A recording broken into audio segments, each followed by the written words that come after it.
e nós entendemos de forma muito específica que esse texto é exatamente dizendo o movimento mileirita não vai acabar, ele vai continuar, muitas coisas, muitas nações precisam ouvir aquilo que esse despertamento provocou no mundo cristão.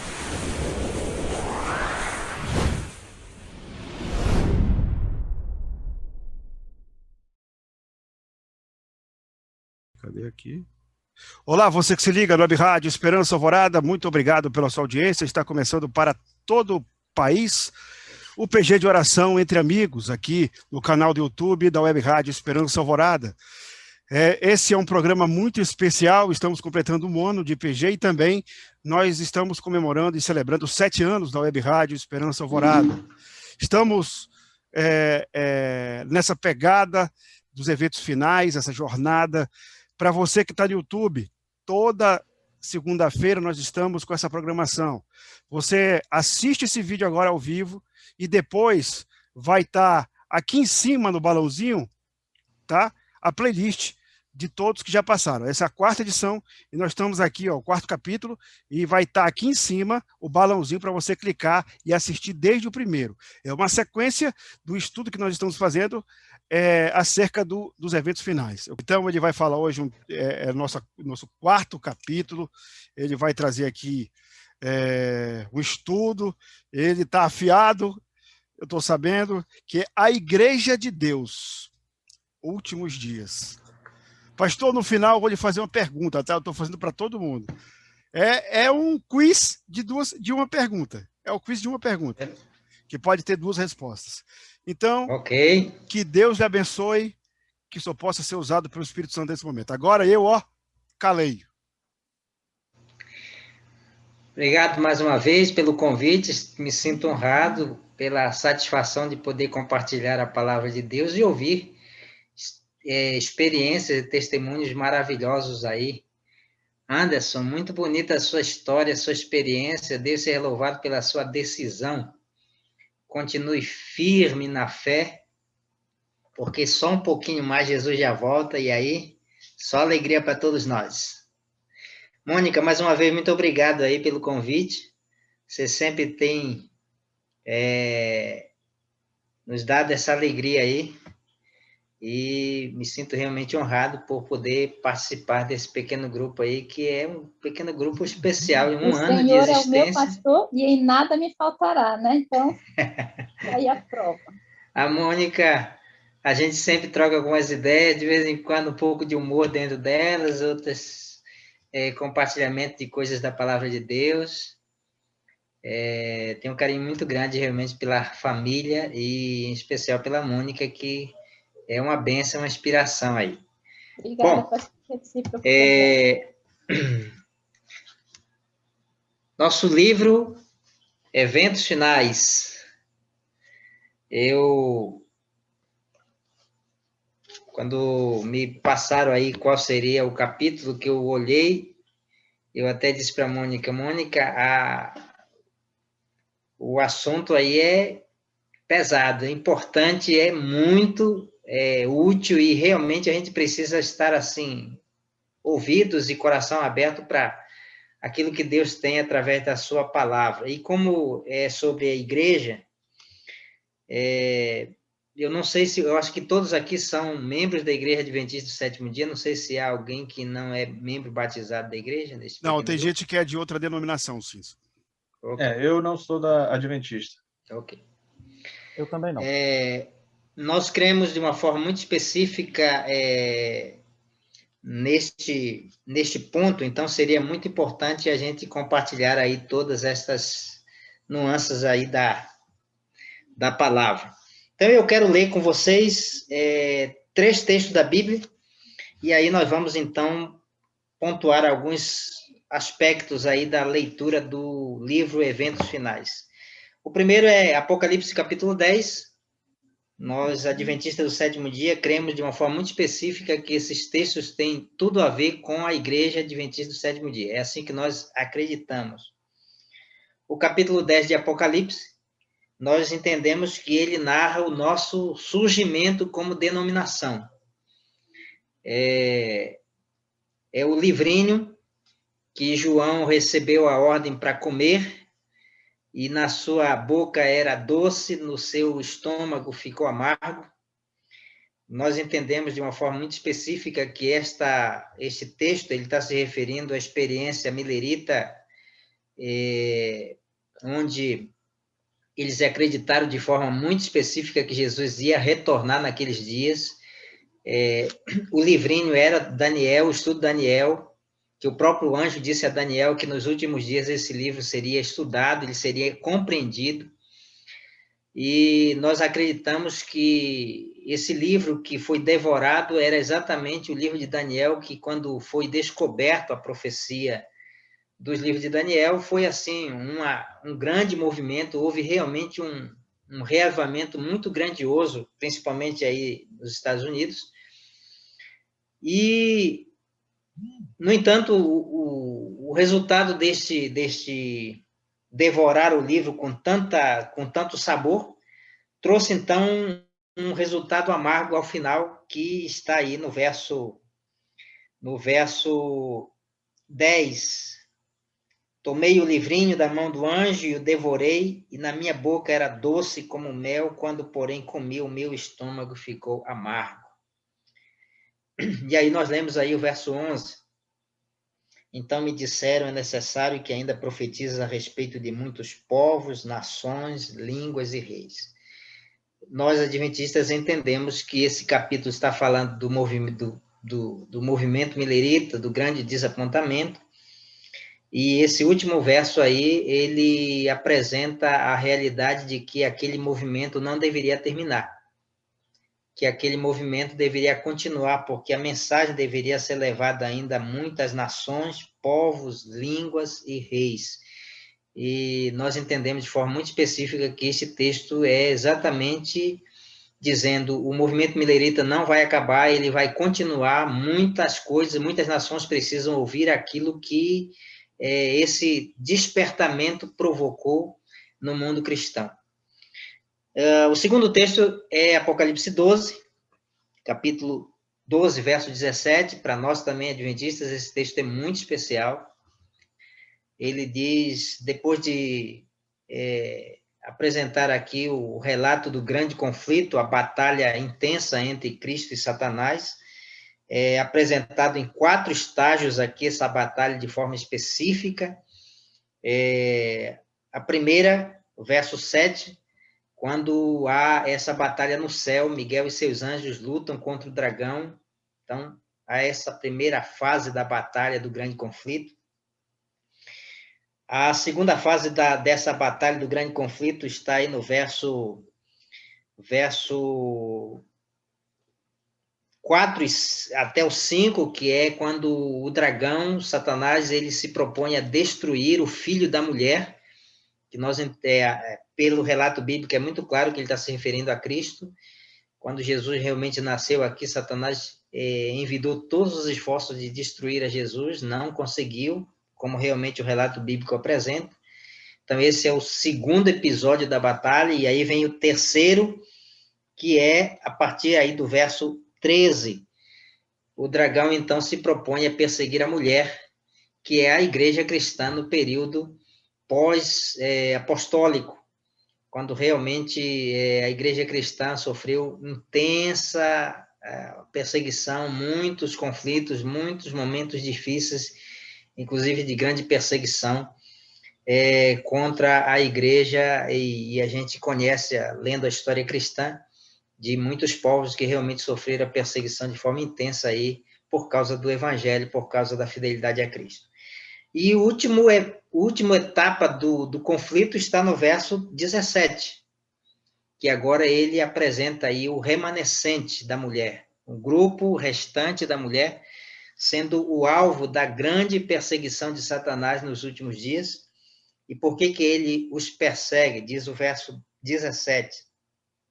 Porque eles guardam os mandamentos de Deus e têm o testemunho de Jesus.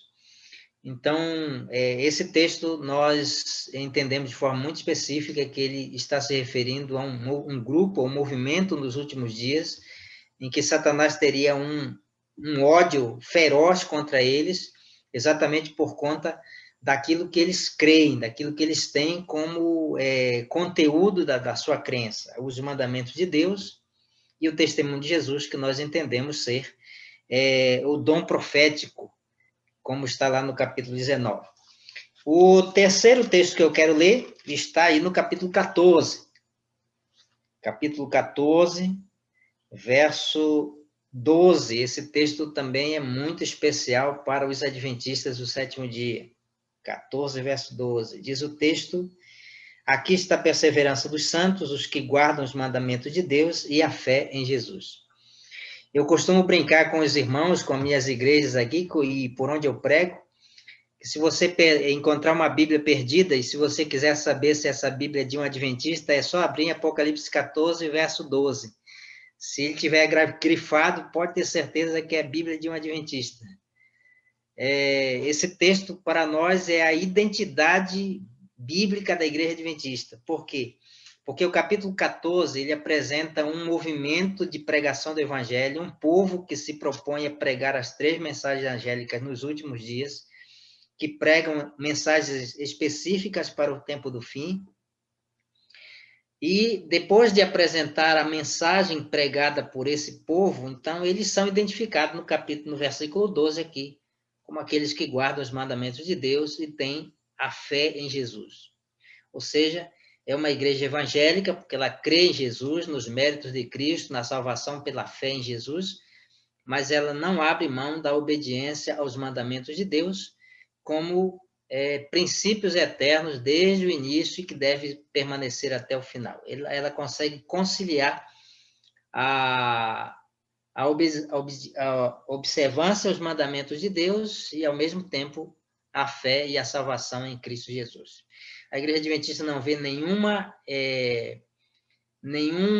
dissonância entre essas 2 mensagens, guardar os mandamentos e ser salvo pela graça de Jesus. Uma coisa não anula a outra, como o apóstolo Paulo diz lá em Romanos 3, 31, nós não anulamos a lei pela fé, pelo contrário, confirmamos a lei.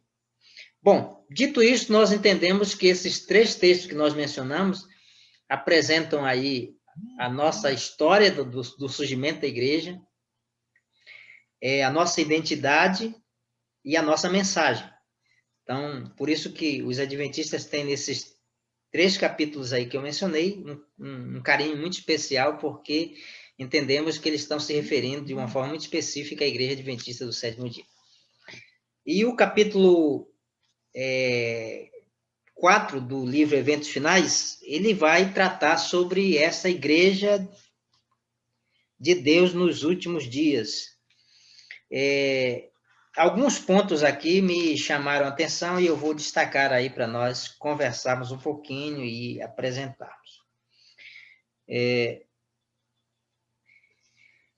Primeiramente, na página 41 desse livro, a irmã White, que é a autora desse livro, ela diz que Deus pegou a Igreja Adventista do sétimo dia e tornou essa igreja depositária das verdades eternas para esses últimos dias. Está aí na página 41. E isso aqui é muito importante porque mostra como Deus foi gracioso com a igreja adventista em conceder a ela verdades preciosas que ele não concedeu essas verdades a outro povo. Mas por quê? Por alguma preferência específica? Não, exatamente como disse Daniel lá quando interpretou o sonho de Daniel, não porque ela é melhor do que as outras, mas porque Deus tinha um propósito específico através da igreja e ele então confiou a ela essas mensagens especiais. E isso torna, isso traz consigo 2 coisas muito importantes para a igreja. Primeiro é o privilégio. Ora, Deus conceder a um povo verdades preciosas e maravilhosas para os últimos dias, isso é um privilégio grandioso. Conceder a você a oportunidade de conhecer coisas, de descobrir coisas, de saber de coisas que muita gente não sabe. Isso é um privilégio grandioso que os adventistas do sétimo dia têm. Somos conhecidos, sim, como o povo da Bíblia, um povo que conhece profundamente a palavra de Deus. Já tive algumas experiências ao longo do meu ministério de ouvir de pessoas que não são adventistas, mas dizem assim, eu sempre gosto de ouvir os adventistas, porque quando eles falam com convicção, com profundidade, eles realmente têm argumentos baseados na Bíblia para aquilo que eles creem. Eu lembro de uma experiência que eu tive quando eu trabalhava no estado de Rondônia, na cidade de Ariquemes. Eu recebi um contato de um senhor que ele estava procurando o pastor da igreja adventista, porque ele queria tirar uma dúvida com o pastor. E aí eu fui visitá-lo. Ele era o proprietário de uma autopeça. E quando eu cheguei lá, ele contou a experiência dele, que ele era de uma igreja, e ele estava lendo bastante a Bíblia, mas ele começou a ver algumas contradições entre aquilo que ele ouvia na igreja e aquilo que ele lia na Bíblia. E aí ele foi questionar ao pastor, e o pastor tentou argumentar, e ele não se sentiu satisfeito com os argumentos. Ele disse assim, eu preciso procurar alguém que entenda da Bíblia para me explicar isso aqui. E aí ele pensou e ele disse, eu já sei com quem eu procuro, eu vou procurar o pastor da igreja adventista, porque esse pessoal conhece muito bem a Bíblia. Então, assim, com toda a modéstia, é um reconhecimento que os adventistas têm das pessoas como um povo que realmente tem um grande conhecimento da palavra de Deus. Isso é muito bom, é um grande privilégio. Porém, todo privilégio traz responsabilidades.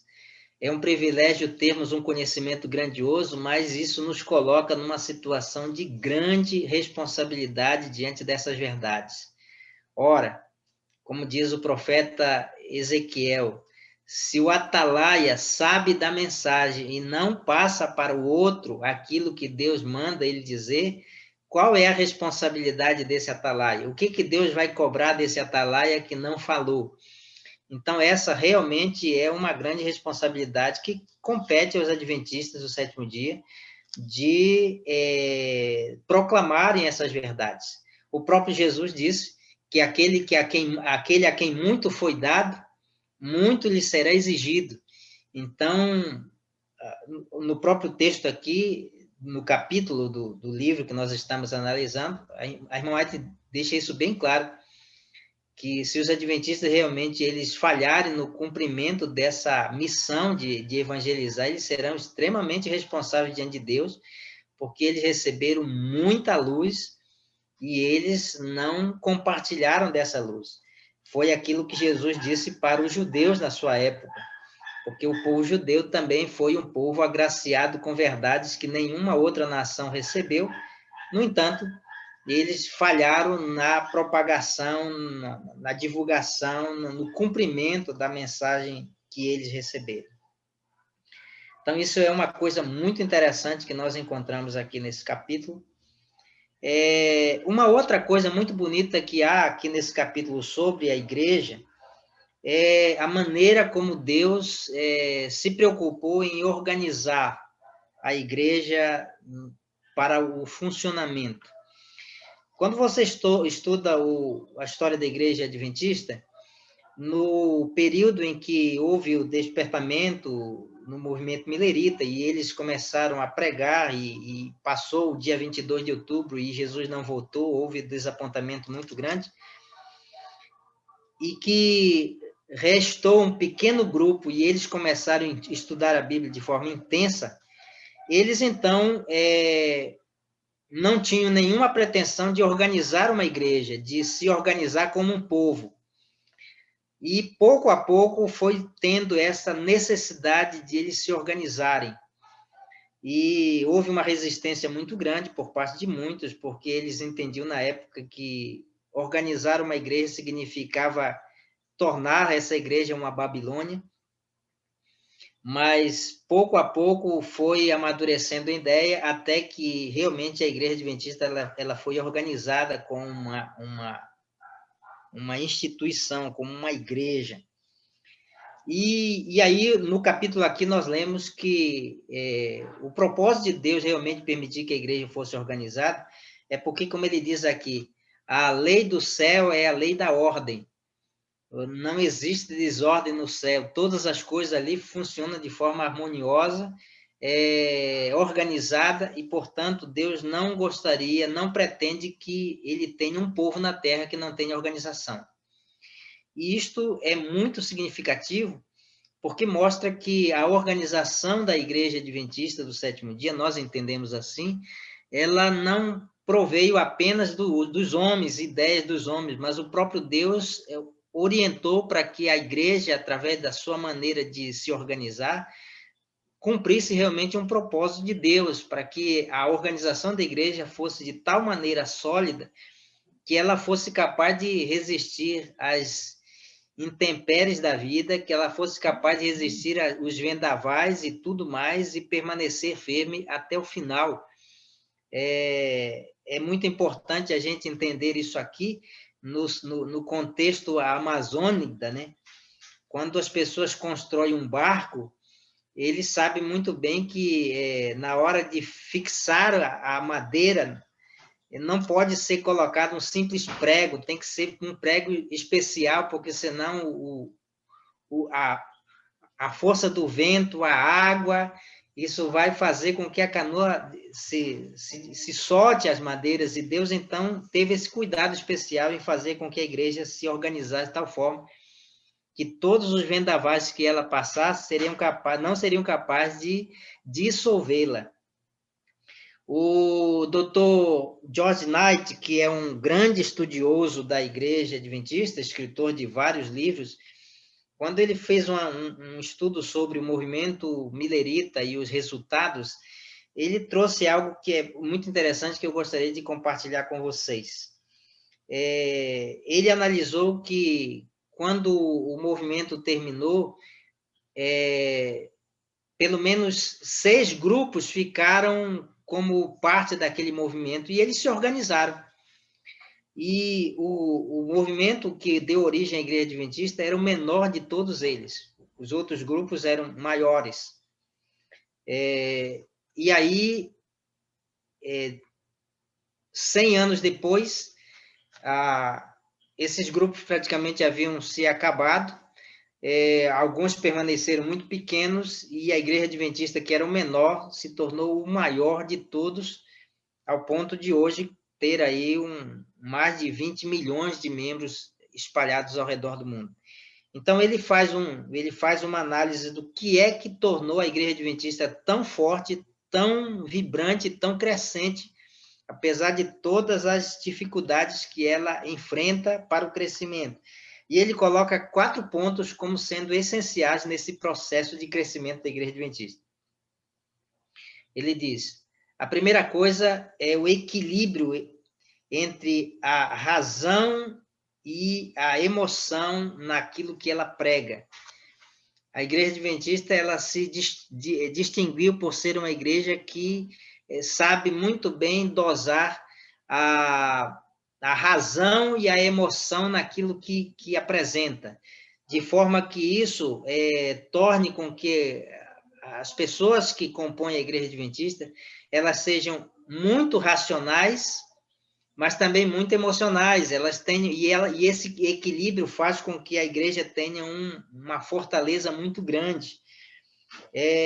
Todos os grupos que partiram para um ou para outro extremo dessa coisa aqui, elas se enfraqueceram, ou elas perderam a essência da mensagem que pregam, ou então elas se tornaram muito áridas, e a Igreja Adventista conseguiu manter esse equilíbrio, e este, conforme ele apresenta, é um dos motivos do seu sucesso, do seu crescimento.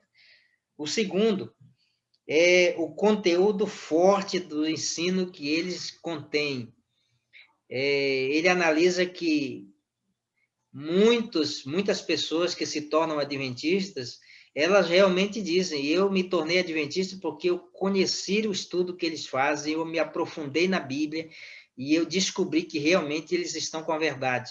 E esse forte embasamento daquilo que os adventistas creem torna-se realmente algo muito importante no seu processo de crescimento, a ponto de dificilmente um adventista muito bem orientado, estudioso da Bíblia, dificilmente ele fica acuado, ou encurralado, ou calado diante de argumentos de debatedores. Eles são extremamente habilidosos no conhecimento da Bíblia. A terceira razão que ele apresenta para o sucesso da Igreja Adventista foi a sua estrutura organizacional. E ele apresenta ali de forma bem específica que, graças a essa maneira como os adventistas se organizaram, ela é uma igreja que mantém-se firmes, e ao longo de todos esses anos, desde 1863, quando ela se organizou até hoje, a Igreja Adventista houve muito pouco subdivisões ou igrejas que se apartaram da igreja em função dessa maneira sólida como ela se estruturou, desde a formação de seus pastores, a manutenção da doutrinária, a forma de administrar os recursos, o estudo sistemático da lição da escola sabatina e tudo aquilo que a Igreja Adventista do Sétimo Dia faz, torna a igreja muito sólida na sua estrutura, e isso faz com que ela tenha êxito no seu crescimento. E o quarto é o senso urgente de missão. Os adventistas do sétimo dia têm uma característica desde o início, e eles não podem perder, que é o senso de urgência na mensagem que pregam. Porque todos eles acreditam plenamente que Jesus vai voltar muito em breve. E esta volta de Jesus urgente precisa de uma pregação urgente. É por isso que a maneira como eles são enfáticos na pregação, na ênfase sobre a volta de Jesus, faz com que eles se tornem bastante fortes na evangelização. E ele diz: se a Igreja Adventista abrir mão dessas 4 características que tornaram ela uma igreja crescente e forte, ela certamente, com o passar dos anos, ela desaparecerá.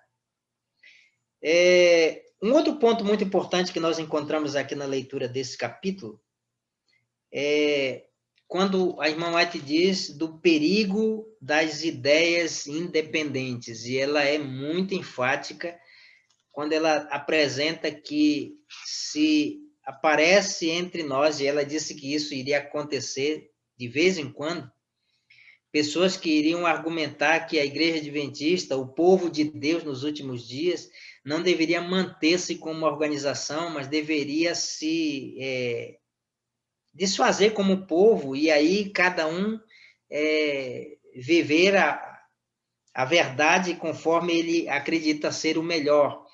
E isso faria com que a igreja perdesse a sua estrutura, a sua organização, e abria margem para movimentos independentes.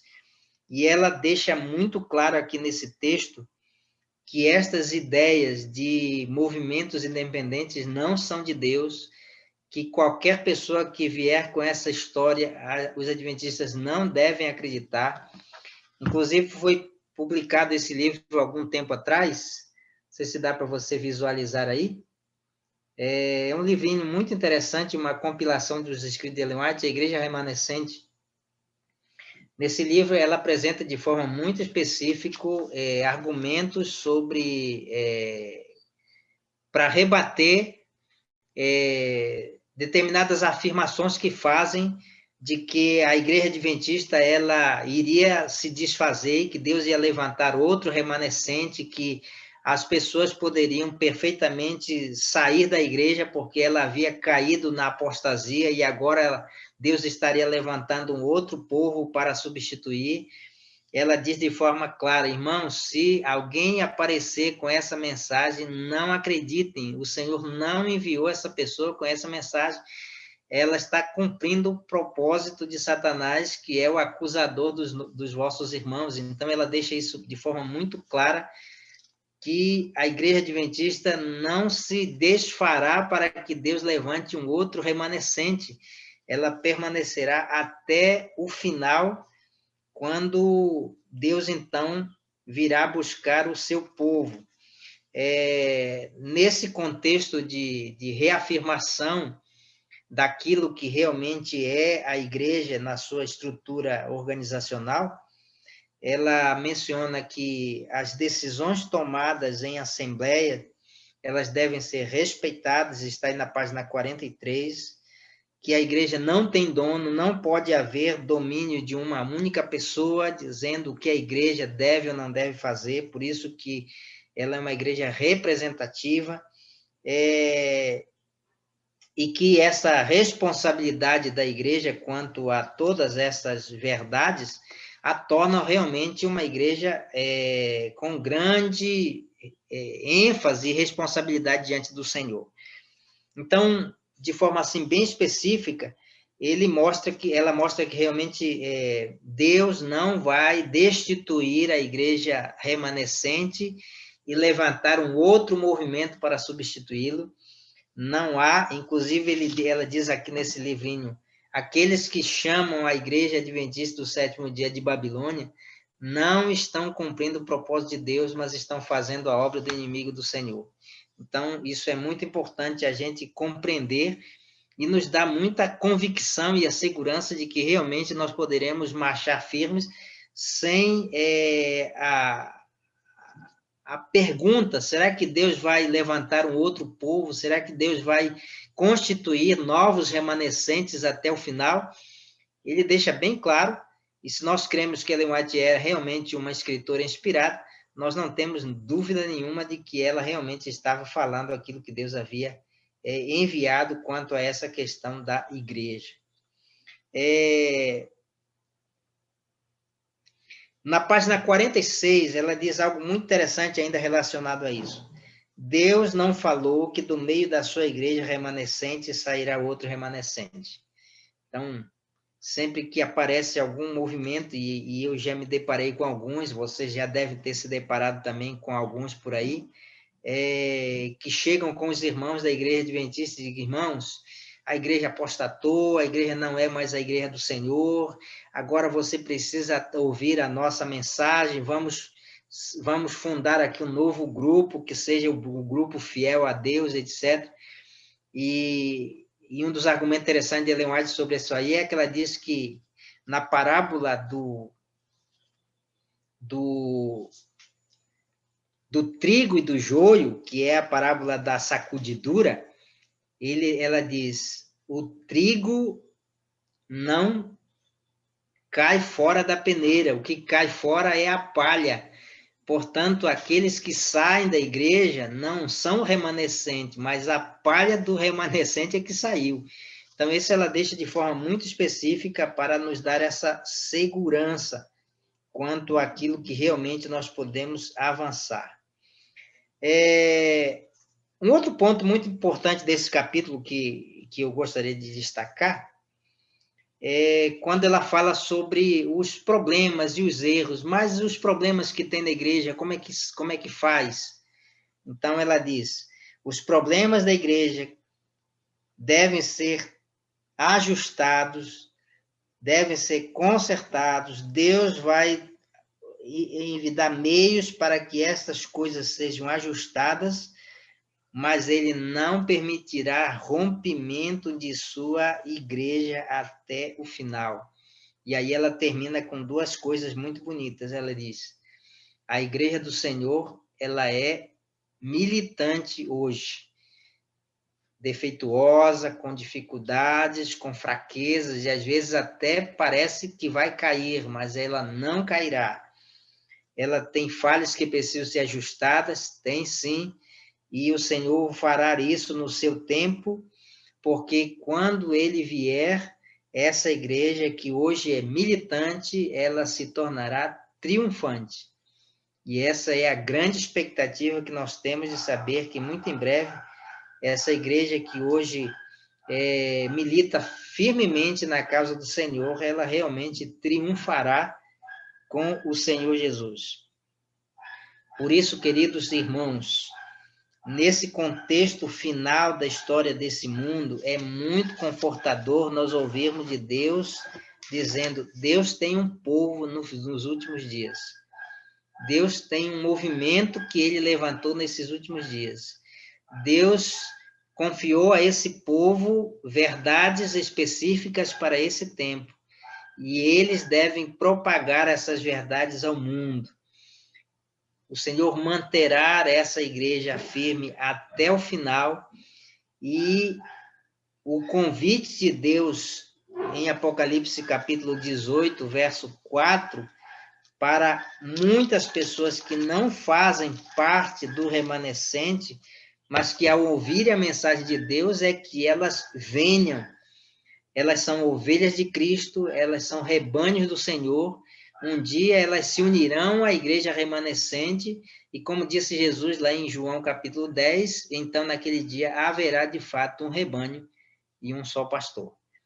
Então é muito confortador o estudo de um texto, de um capítulo tão importante desse livro, mostrando que Deus não nos deixou à mercê de um amparo que é a sua igreja nesses últimos dias, e que nós podemos com convicção marchar e seguir firmes, sabendo que o Senhor conduziu. E aí é muito bom e seguro a gente ouvir as palavras de Cristo, quando ele disse: sobre esta pedra eu edificarei a minha igreja, e as portas do inferno não prevalecerão sobre ela. É muito bom saber que realmente Deus cuida e cuidará da sua igreja até o final. E aqueles que são, parabéns pela escolha de você ser membro da igreja do Senhor nos últimos dias. Aqueles que não são, o convite do Senhor é: venha fazer parte deste movimento, que é um movimento profético de Deus, para pregar o evangelho e preparar um povo para a volta de Jesus. Razão porque o diabo anda tão furioso contra esse movimento, conforme está lá em Apocalipse 12, 17. Porque eles guardam os mandamentos de Deus, porque eles têm o testemunho de Jesus. O inimigo é ferozmente inimigo dessas duas características da igreja, e por isso que volta e meia nós ouvimos muitas acusações contra a igreja adventista quanto a essas duas bandeiras importantes que ela levanta: o dom profético e os mandamentos de Deus. Então, esse é o resumo do capítulo 4, a igreja de Deus nos tempos do fim, e que Deus realmente nos abençoe e nos dê a certeza cada vez maior de que vamos seguir firme, porque o Senhor é que está no leme dessa embarcação, ele conduzirá a sua igreja até o final. Amém. Vamos orar? Vamos orar. Pai querido, nosso Deus, somos muito gratos pela bênção de podermos ter esses momentos como amigos, como irmãos, podendo estudar um pouquinho a Tua Palavra, meditar um pouquinho nos eventos finais, conhecer que Deus tem um plano para a nossa vida, Deus tem um propósito para seu povo nos últimos dias, e nós nos sentimos felizes por fazermos parte desse propósito de Deus. Quero agradecer por tudo e também pedir uma bênção muito especial para que o Alessandro continue sendo um instrumento do Senhor, que seus planos e propósitos sempre tenham o propósito de honrar e glorificar o nosso Deus. Amém. E que mais pessoas sejam alcançadas através dos meios de comunicação que ele utiliza para pregar o Evangelho. Amém, Senhor. Abençoa cada um dos teus filhos que aqui está. Temos a certeza que o Senhor os ama a todos e tem um carinho e um plano especial para a nossa vida. Permanece, Senhor Deus, ao nosso lado hoje, e por quantos dias mais o Senhor nos permitir aguardar a tua vinda, nós oramos em nome de Jesus. Amém. Amém.